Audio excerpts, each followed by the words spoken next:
public versus the Pittsburgh police force. The expectations of a police officer is you don't lose control. And you're never supposed to lose control, and therefore it's never justified. But again, we're dealing with human beings.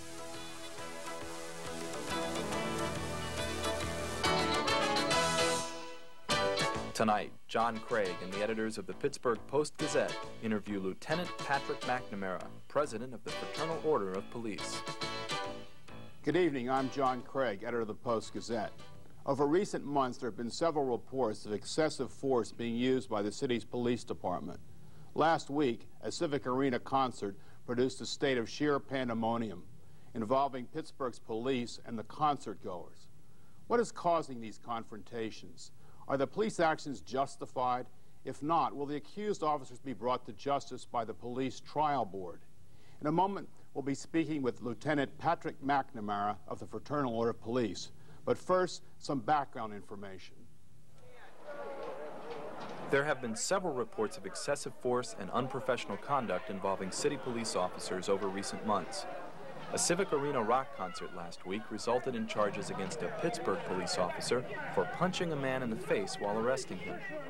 There were several other actions in question that evening, including the kicking in the head of a man on the ground by an officer, and another concert goer having his head banged against a police van. I feel, though, from what I saw, other than a few people trying to sneak into the arena, that the situation was very tranquil, and I think that the catalyst to the entire evening's episode came whenever the motorcycle police came roaring up through the crowd. It seemed provocative at that point, and then that tipped off all the rest of the action. Shankle was at the arena covering the clash between police and fans. He is shown here being restrained by a police officer outside the arena. Shankle insists he did nothing wrong and has charged the patrolman with physical abuse. My main concern personally, other than my professional concern, is that my good name in my local community where I grew up has been tarnished, I feel. People are asking me what I did, and they didn't get to see a rebuttal on camera.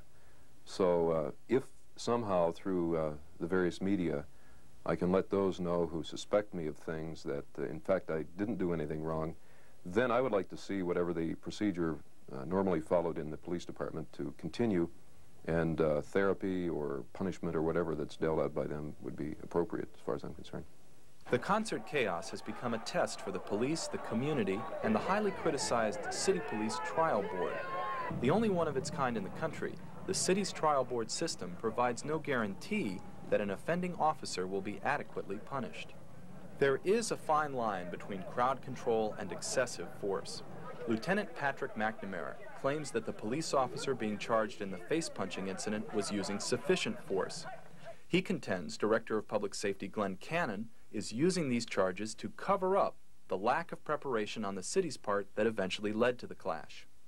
And you got to remember one thing, when we talk about stress and the adrenaline flows and people are pumped up, and that's a police officer's duty. It triggers in what's known as the fight or flight response. That's what stress is. It triggers the body and the mind to either flee a situation or to challenge the situation. Police officer can't flee. He has to meet that situation head on. Having worked with city police officers for over 5 years, Dr. Massaro contends the public may have an idealistic image of a police officer's position. You know, we tend to see police officers as individuals who are never erring, who are tough, who aren't supposed to have any feelings, who aren't supposed to even have fears, who are supposed to be, in many people's eyes, perfect machines. And that just doesn't exist. It's a fantasy that's been created by nature of the work that they do. Mayor Masloff has backed Mr. Cannon in his disciplinary efforts, but she has also stated that the police did everything they could to control the crowd. The citizens of Pittsburgh are faced with a test. How far are they willing to go to defend the actions of the police? I wouldn't want to indict the entire police force because I don't think that it's necessarily rampant through the department, but I think that it wasn't just the one officer, that some others were involved. I do agree, though, that many of the officers probably felt threatened once the activity started, and it really became a self-defensive kind of thing at that point. With me tonight are two Post-Gazette assistant city editors, Carl Rominski and Eileen Foley. Both these editors have responsibility for our local coverage, and particularly our police coverage, and both by chance have also worked in large cities which are like Pittsburgh but somewhat different too.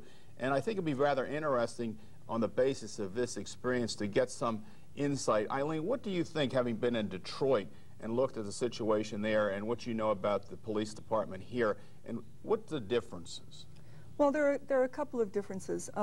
One is that in Detroit, the command officers did not all belong to the same union that the patrolmen belonged to. That is, there was a lieutenant and sergeants association as well as the police union, which gave some separation to those with some in command. They weren't, in effect, turning in their own union brothers or disciplining their own union brothers when there were problems.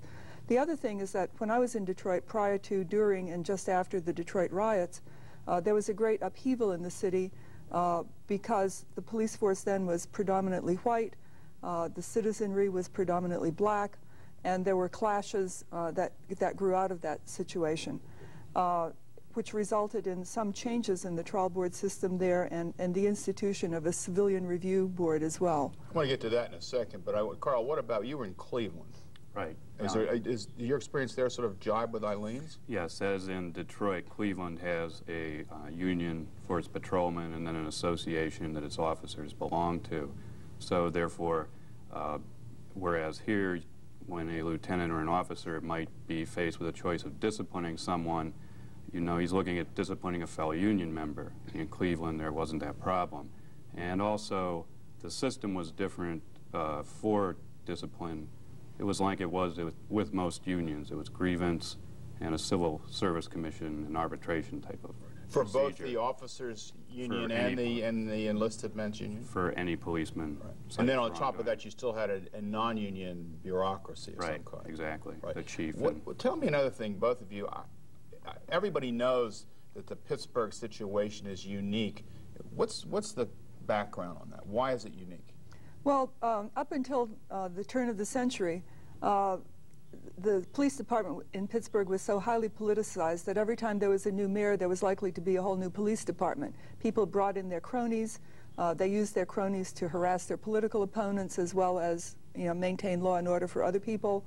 And it just became machine politics at its worst and very unacceptable. The state legislature was then running Pittsburgh as a second-class city, and it set up a trial board system whereby the police superintendent picked the members of the trial board, and officers were brought before the hand-picked minions of the administration. No, it did that because they were saying that the Pittsburgh government wasn't able to take care of itself, so the people of Pennsylvania were going to take it over. Is that right?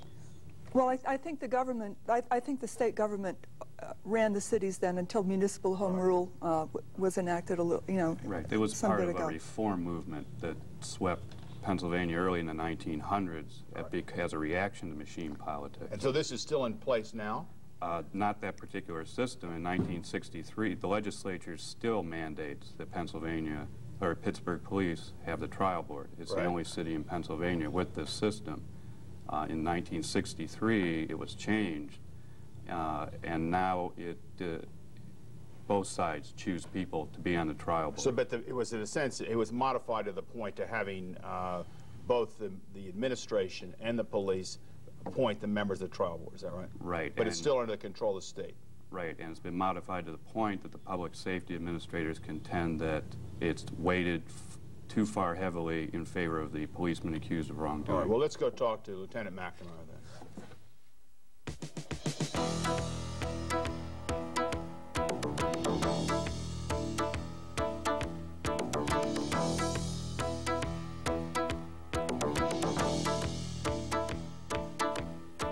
Lieutenant, I appreciate very